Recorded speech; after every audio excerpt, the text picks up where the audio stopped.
નવસારીની પૂર્ણા નદીની સપાટીમાં સતત વધારો થઈ રહ્યો છે। ઉપરવાસ અને નવસારીમાં વરસાદથી પૂર્ણા નદીની સપાટીમાં વધારો। હાલ પૂર્ણા નદીની સપાટી 17 ફૂટ સુધી પહોંચી। નદીની સપાટી વધતા નીચાણવાળા વિસ્તારના લોકોને સાવચેત રહેવા માટે અપીલ કરવામાં આવી છે। નવસારી જિલ્લામાં અને ઉપરવાસમાં પડેલા વરસાદના કારણે નદીઓની સપાટીમાં વધારો નોંધાયો છે। દ્રશ્ય સીધા બતાવવા માંગીશ। પૂર્ણા નદી ઉપર અત્યારે આપણે ઉપસ્થિત છે। પૂર્ણા નદીનો ટાઇડલ ડેમનો વિસ્તાર છે, જ્યાં નદી બે કાંઠે વહેતી થઈ છે। હાલ પૂર્ણા નદીની સપાટી 17 ફૂટ સુધી પહોંચી ગઈ છે અને ભયજનક સપાટીથી માત્ર 7 થી 8 ફૂટ જેટલું અંતર બાકી રહ્યું છે। નદીની સપાટીની વધતા જ નીચાણવાળા વિસ્તારો જેમ કે ગધેવાન છે, માછીવાડ છે, ભેંસત ખાડા સહિતના જે વિસ્તારો છે કે ત્યાં એલર્ટ આપી દેવામાં આવ્યું છે। નીચાણવાળા વિસ્તારોમાં લોકોને સાવચેત રહેવા માટે અપીલ કરવામાં આવી છે।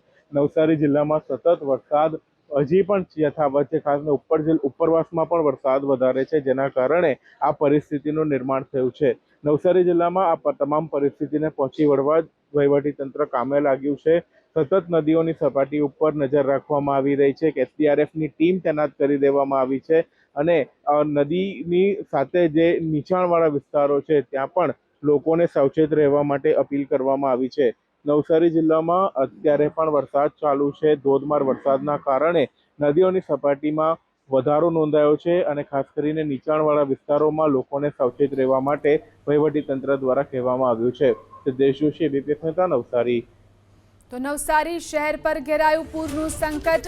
ભારે વરસાદથી પૂર્ણા નદીની સપાટીમાં વધારો થયો છે। શાંતાદેવી રોડ વિસ્તારમાં પાણી ભરાતા પરેશાની વધી।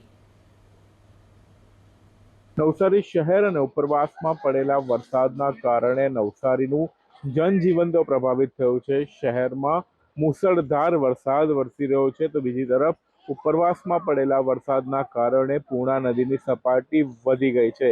બંનેનું પાણી એકત્રિત થતાં શાંતાદેવી રોડ વિસ્તારમાં 4 ફૂટ જેટલા પાણી ભરાઈ ગયા છે।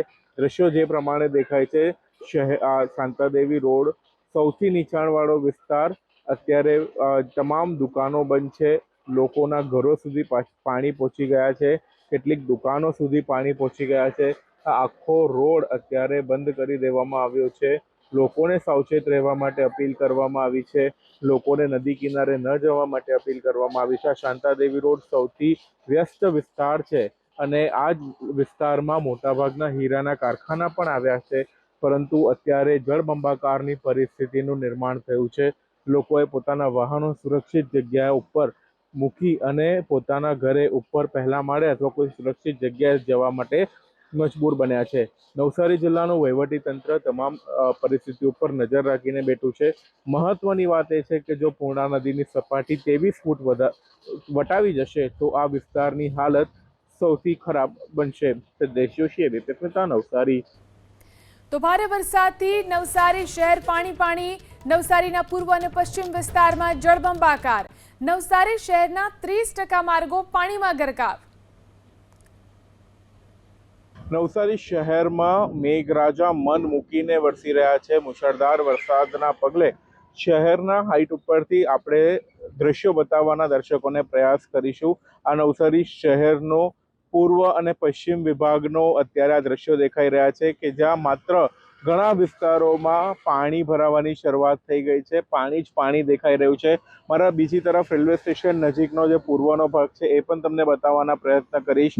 આ તમામ વિસ્તારમાં માત્ર ને માત્ર પાણી જ દેખાઈ રહ્યું છે। ચારે ઓર પાણી જ છે। શહેરનો શાંતાદેવી વિસ્તાર હોય, સ્ટેશનનો પૂર્વ વિસ્તાર હોય કે પશ્ચિમ વિસ્તાર હોય, અત્યારે વરસાદની મેઘરાજા એ જે પ્રમાણે બેટિંગ કરી છે, જે પ્રમાણે વરસાદ વરસ્યો છે, જેને લઈને નવસારી જિલ્લાની પરિસ્થિતિ જે છે એ વિકટ બની છે। હજુ પણ હવામાન વિભાગ દ્વારા આગાહી કરવામાં આવી છે, ખાસ કરીને નવસારી અને દક્ષિણ ગુજરાત માટે ભારેથી અતિ ભારે વરસાદ વરસી શકે છે। ત્યારે નવસારી શહેરમાં જનજીવન પ્રભાવિત થયું છે। નદીઓની સપાટીમાં પણ સતત વધારો થઈ રહ્યો છે। નવસારી જિલ્લાનું વહીવટીતંત્ર લોકોને સાવચેત રહેવા માટે અપીલ કરી રહ્યું છે। Siddhesh Joshi, ABP news, Navsari. તો નવસારીના વિજલપુરની ચંદન તળાવ ઓવરફ્લો થયું। ચંદન તળાવ ઓવરફ્લો થતા 100 થી વધુ પરિવાર પ્રભાવિત થયા। ચંદનવન સોસાયટી, ભક્તિનગર સહિતના વિસ્તારોમાં પણ પાણી ભરાઈ ગયા। નવસારીમાં થયેલા અંધારધાર વરસાદના કારણે શહેરમાં આવેલા તળાવો ઉભરાયા છે. દ્રશ્ય સીધા બતાવવા માંગીશ નવસારી શહેરના ચંદન તળાવના, કે જ્યાં અત્યારે આપણે ઉપસ્થિત છે અને આ તળાવ ઓવરફ્લો થતાની સાથે જ પાણી જે છે એ આજુબાજુની સોસાયટીઓમાં ફરી વળ્યા છે. દ્રશ્ય સીધા બતાવવા માંગીશ, અત્યારે આપણે ચંદનવન સોસાયટીમાં ઉપસ્થિત છે અને આ ચંદન તળાવનું પાણી જે છે એ ચંદનવન સોસાયટીમાં ફરી વળ્યું છે. અહીંયા 200 થી વધુ મકાનો છે કે જ્યાં આ પાણી ફરી વળ્યું છે અને એની સાથે જ બાજુમાં આવેલી ભક્તિનગર સોસાયટી સહિત અનેક સોસાયટીઓમાં પણ આ પાણી ભરાઈ ગયું છે. જે પ્રમાણે નવસારી શહેરમાં ધોધમાર વરસાદ વરસી રહ્યો છે, એના કારણે જનજીવન પ્રભાવિત થયું છે. વાહન ચાલકોએ પોતાનું વાહન આવી રીતે ખેંચીને પોતાના ઘર સુધી જવું પડે છે. વાહનો બંધ થઈ ગયા છે. હજી પણ નવસારી શહેરમાં ધોધમાર વરસાદ શરૂ છે, જેને લઈને નવસારી શહેરનું જનજીવન પ્રભાવિત થયું છે. સિદ્ધેશ જોશી, એબીપી અસ્મિતા, નવસારી. તો નવસારી શહેરમાં ધોધમાર વરસાદ, ભારે વરસાદથી રસ્તા ઉપર પાણી ભરાઈ ગયા. આશાપુરી મંદિર તરફ જવાના માર્ગ ઉપર પાણીનો નિકાલ ન થતા વાહન ચાલકો પરેશાન. જોઈ શકાય છે જે રીતે પાણી ભરાઈ ગયું છે રસ્તાની ઉપર. ધોધમાર વરસાદ જે રીતે નવસારી શહેરમાં વરસ્યો અને ત્યારબાદ તમામ રસ્તાઓ પાણીમાં ગરકાવ થયેલા જોવા મળી રહ્યા છે. આશાપુરી મંદિર તરફ જવાનો માર્ગ પણ પાણીમાં ગરકાવ છે. પાણીનો નિકાલ નથી થયો, જેના કારણે વાહન ચાલકો અહીંથી પસાર થવામાં પરેશાની ભોગવી રહ્યા છે.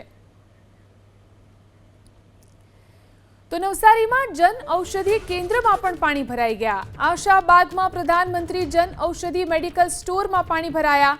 પાણી નિકાલની વ્યવસ્થા ન હોવાથી દુકાનોની અંદર પાણી ઘૂસી ગયા.